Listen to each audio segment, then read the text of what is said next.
Sa usa ka hilom nga buntag, na ay batangan ni mata hinay-hinay. Wala pa kasaba ang palibot, apan gibati na sa bata. Ngalahi ang adlaw karon, kay karon mao ang Pasko.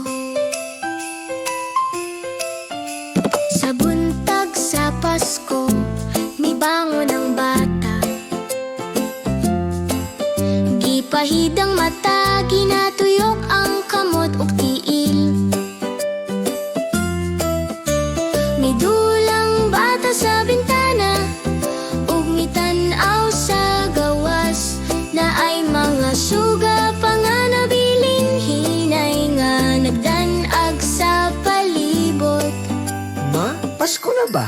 Hinay nga pangutana sa bata, oo anak, tubag sa mama, nga may pahiyom sa iyang nawong. Na ay pahiyom sa nawong, na ay kalipay sa mata.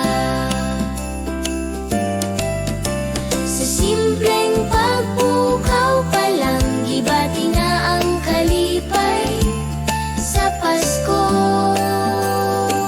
Sa adlaw sa Pasko, ingon ani ang sinugdanan. Hilom pero malipayon, sa matag gamay nga buhat. Sa tanghali sa adlaw sa Pasko, na ay lihok sa balay, na ay silig sa salog, na ay panaton nga nagpunas sa lamesa ug bangko.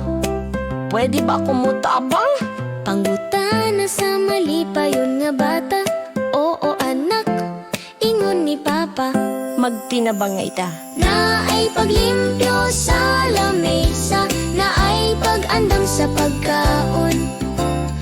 Bisan dili ang grande ang tanan, puno kini sa paningkamot ug pagatiman.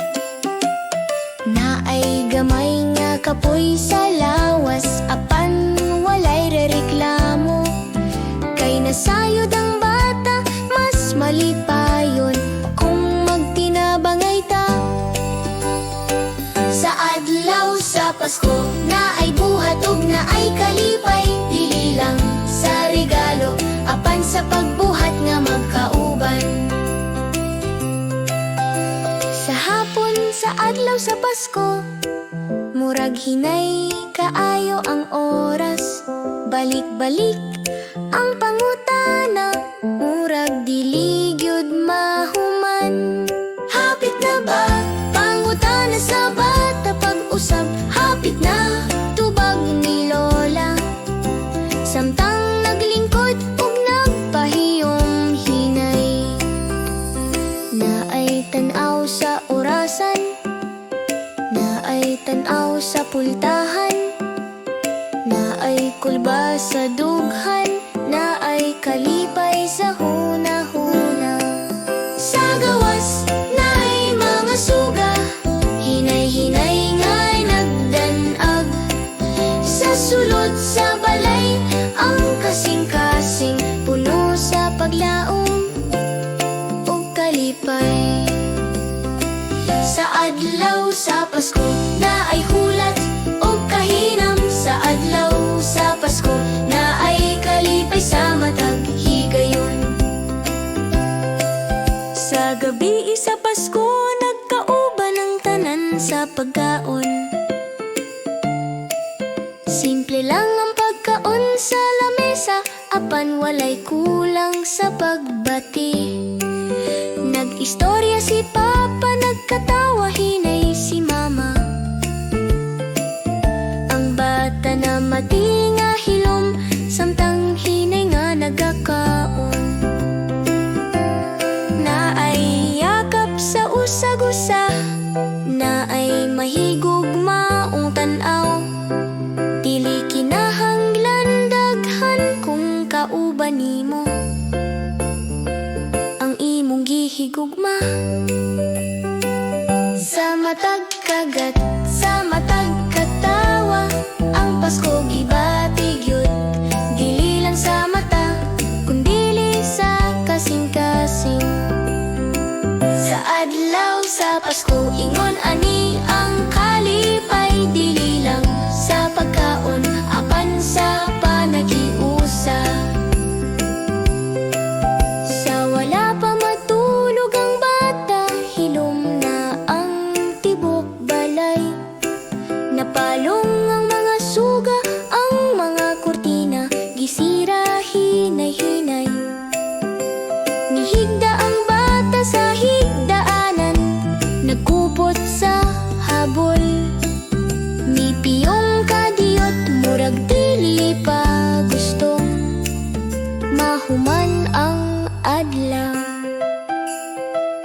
kamubunga pag-ampo una, hinay apan tinudunat. Salamat sa adlaw karon, salamat sa Pasko. Bisan dili adto ang tanan, bisan dili kada adlaw malipayon.